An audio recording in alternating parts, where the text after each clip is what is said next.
Mariko-juku, the smallest relay station on the Tokaido, had several tea houses at the time, and Hiroshige painted Mariko as one of the famous tea shop. Mariko-juku is about 5.9 kilometers from Fuchu-juku, but it only takes about 2 kilometers to reach the entrance of the juku from where you cross the Abekawa River crossing. Going up from the ferry on the Abe River, you will come to a causeway, and going left will take you along the river to the fishing town of Mochimune. The Tokaido goes straight down the causeway steps and joins the slightly larger current Prefectural Route 208 at Tegoshi, and continues south.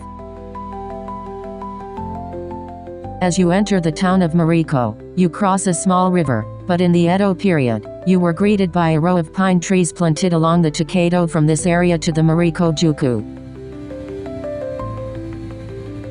Continuing on, you will cross at Shirizuka and arrive at Mitsugu, the eastern entrance to Mariko-juku. It is about 500 meters from here to the Honjin. Just past the Honjin, there are several stores selling rice covered with grated yam, which is harvested in the mountains around here.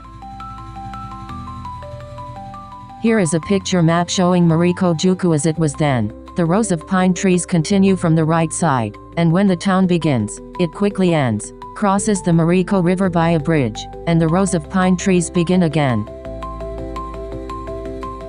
Even so, within this 700-meter stretch, there was the Toyaiba, 1 Honjin, 2 Waki Honjins, 2 1-1 houses, 24 inns, and a population of about 800 people. There were always about 100 horses in the area, and although it was small, it was still able to fulfill its function as a relay station on the Tokaido. Let's take a closer look at Hiroshige's painting. Matsuo Basho, a haiku poet who traveled here, left a haiku poem entitled Ume Wakana Mariko no Yado no Tororo Jiru. In spring, yam soup is great at the Mariko-juku. Perhaps knowing this, Hiroshige subtitled his painting Famous Tea Shop. As is typical of a tea house on the outskirts of town, the sign in the center reads Mibutsu Tororo Jiru, rice covered with grated yam. The lantern on the right reads Sachizug, Sake Sakana, and the pillar on the left reads Sachizug.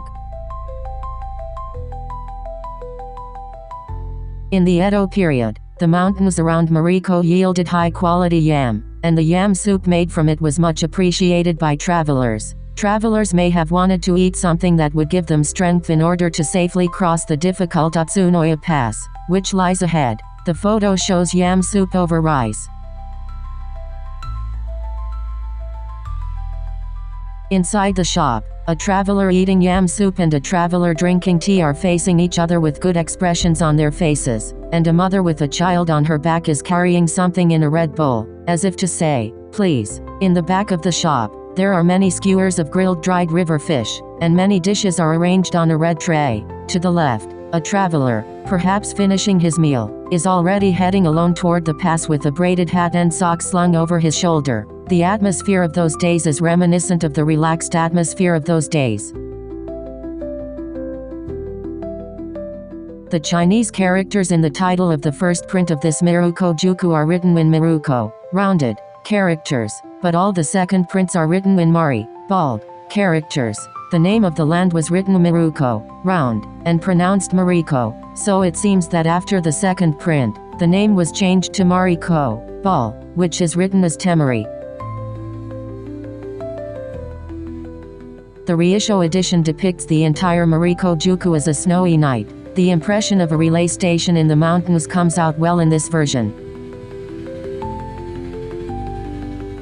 The Gyosho edition depicts a yam soup store during the plum season as recited by Basho. The old woman who owns the store and the travelers all have nice expressions on their faces. Poem edited also depicts a yam soup store, but this one seems to be a store at the end of a relay station, since there is a stone wall behind it. In addition to travelers wearing hats, various other people are depicted, including palanquin carrying people taking a break, and guests of samurai families enjoying the yam soup. I actually went here. Surprisingly, a yam soup store that looks exactly like Hiroshige's painting is still in existence. This is the Chojiaya. It is not known if Hiroshige actually painted this Chojiaya, as there are records of several yam soup shops operating at the Mariko-juku at that time. In order to recreate the world of Ukiyoe, the restaurant, which has been in business since 1596, moved to its current location in 1970, deliberately relocating from an old house in the early Edo period. Here, the world depicted by Hiroshige was a reality. Of the 55 paintings in the 53 stages, this Mariko-juku is the only place where one can actually see the world almost exactly as it was depicted in the paintings. When you see it, it makes you scream a little. The Tokaido looking back from in front of the Chojiaya is now very much in the style of the Tokaido. The road twists and turns little by little as it heads toward the Abekawa River. We were not able to get their yam soup at Chojiaya since they are only open for lunch, but we were able to find a picture of it from street view. Nevertheless, when one actually encounters the world of the 53 stages paintings that Chojiaya is recreating, one feels a little thrilled and lost in an indescribable sense of nostalgia. Please look ahead here in Google Maps Street View. The Tokaido is now orange. This is what a small village in the mountains looks like now. The road running to the right of the Tokaido is present-day Route 1, the main street of Mariko, which joins the Route 1 bypass ahead. The Tokaido follows the Mariko River, winding through the mountains from here to the difficult Utsunoya Pass.